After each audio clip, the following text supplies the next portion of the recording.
poignant, it's really moving, it's really sort of really intense and emotional, but especially the output was really incredible. Yeah. They get very emotional and connect with the performance. It's got better and better, and yeah, very good acting, very good music, and yeah, the orchestration is really fantastic. Sy'n diddorol ti troi yma, mae'n gwrthgyrbyniad rhwng beth oedd y dynion yn neud a hefyd yn dangos beth oedd menywod yn neud, achos gwrs oedd chwildro benywaidd yn ystod rhai'r byd. Absolutely brilliant, fantastic singers. It was first class. I genuinely loved it all. Yeah. I really liked the set. I thought that was really cool how it all moved and they did it themselves.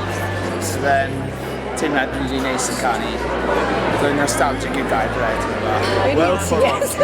Nowadays, you know, scene changes It was really enjoyable, and my mum found it really moving, so I cried. I thought it was brilliant, I really did. Powerful, emotional. True? Like real? Yeah. Real. The show, I think, is spectacular.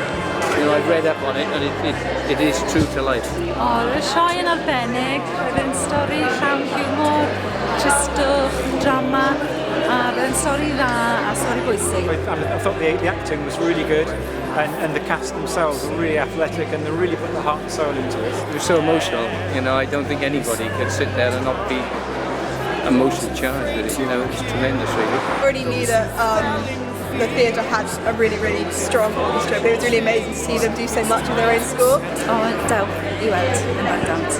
Yeah, a lot of action, a lot of excitement. Absolutely unbelievable. Absolutely. Made you stop and think what people get.